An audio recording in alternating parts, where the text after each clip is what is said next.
As everyone well knows by now, this began with the murder of Mahsa Jina Amini on September 16th for improperly wearing her hijab. That was the George Floyd moment. So it wasn't just the murder of one person, it was a symbol of years of oppression that had finally come to a head. She represented the final stick that broke the camel's back. So after that, the protests obviously began erupting inside Iran, and they strengthened and burgeoned to the point that we could legitimately call it a revolution. Before the Islamic Revolution, you had freedom of religion. So you had Muslims, Jews, Christians, Baha'is, every type of religion was permitted to live freely. Women had the right to attend universities. So you're seeing scenes in Iran that looked a lot like the way other democratic countries enjoy those types of freedoms. My family were all in Iran at the time of the revolution and after the revolution. I think 13 of my family members in total were executed by this regime.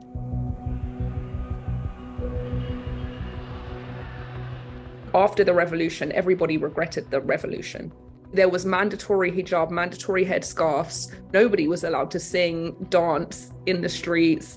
Suddenly, all of these oppressive anti-women laws were established. So it was like a dramatic about-face.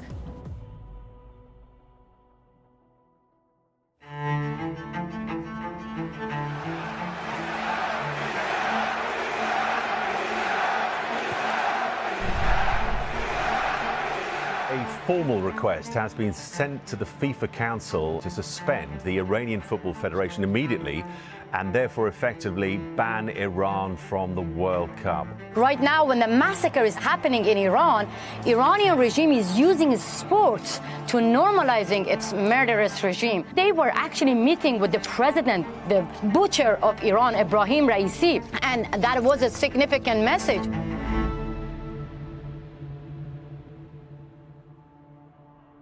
In an ideal world, football and politics should be separate. That's not the case with our country, and it's not the case with a lot of developing nations. And so when you get situations like Iran is in currently, it is very difficult because they, as players, obviously they've gone through a lot of struggle to be able to play on this global stage. But if they played, they would get a lot of abuse. If they don't play, they'd get a lot of abuse. There's views across the board of what's right and what's wrong. Iran is the only country that people are clearly celebrating the loss of its national team, because the football national team representing the dictatorship in World Cup. Iranian security forces shot and killed a man who was celebrating the United States' victory over Iran in the World Cup soccer match.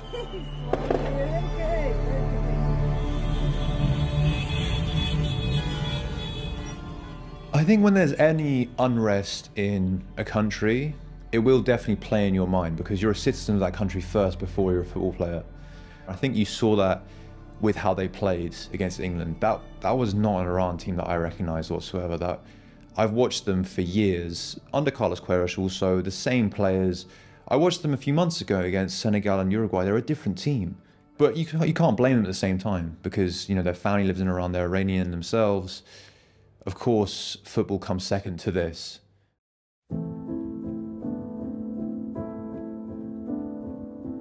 قراره که طرف ملت باشن. اگه نباشن من واقعا تشویق نمی‌کنم. الان آقای اونجا از طرف خود جمهوری اسلامی هم بودن، پرسیدن، گفتش که طرفدار تیم ملی هستی یا نه؟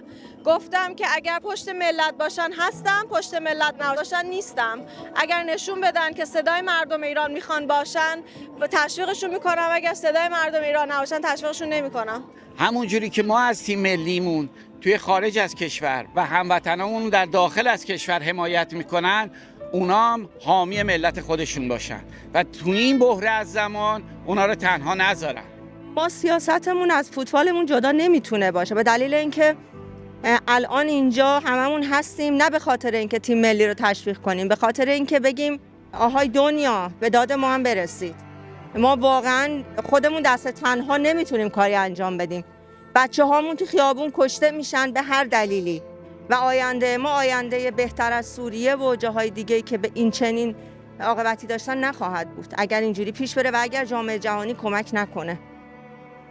It's very difficult to talk about and I'm trying to do my best to put light on what's happening and of course I want the people to have the freedom which they deserve and which should be normal.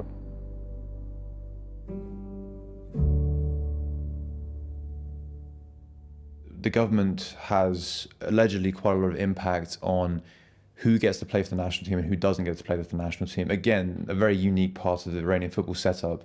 So yeah, if they do speak out against the government, that does put, you know, their status in the national team at risk.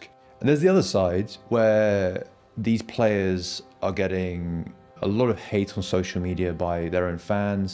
Their families are getting hate by the fans as well. A lot of them have been very absent on social media when it comes to this issue. I think whatever they do, people feel like they can do more. سلام خدمت دوستان عزیز. اول از هر چیز تسلیت عرض میکنم خدمت همه خانواده داغدار ایران. Yeah, Haj Safi at the press conference, the first thing he said before answering questions was, I want to give condolences to the families back in Iran. And that was a very nice thing to hear, obviously. And at the game, the players didn't sing the national anthem. So there was a lot of these small gestures that they did. این قدم اولی بود که میتونست تیم فوتبال ایران برداره. هنوز خیلی قدم‌های گنده‌تر باید بردارن که ساپورتشون رو راجع به مردم ایران برسونن. They really are putting themselves out there for the people because it is unlawful to criticize the government in the Islamic Republic of Iran. And these measures that they're taking are a form of criticism. The female athletes who are competing outside of Iran, one of the requirements for them to compete is that they have to follow the dress code, which is that they have to compete with hijab. So we've seen that with rock climbing, with the chess tournament, and soccer with doing the gestures of cutting their hair. These are all in support of the revolution in Iran.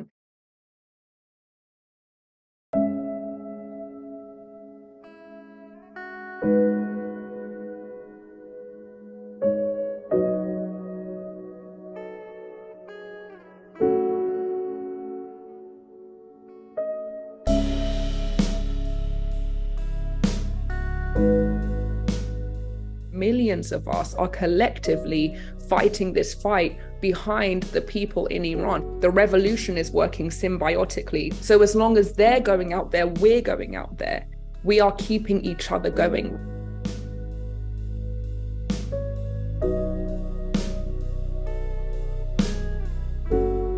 مردم باید آزادی داشته باشن، کسی بهشون نگه چیکار کنن. من خودم نمیتونم بگردم ایران به خاطر اینکه دینم با دین اونجا یکی نیست. موهام بلند ممکنه گیر بدم فلان بیسار، ولی از همه آزادی میتونه همه چی بیاره. صلح میاره، عشق میاره، دوستی میاره، صفا میاره، صمیمیت میاره. I want to see Iranians be able to have a future where they can decide the things they want to do and not have to look behind their backs or be worried about the things that they do. آرزوم اینه که زن زندگی آزادی، مرد میهن آبادی. My hope for the future of Iran is that the Islamic Republic will be gone. We will have the rights and freedoms that everyone deserves. We'll have the right to sing, to dance, to speak freely, to dress how we want, to practice whatever religion we want. And we will have power back where it belongs, which is with the people.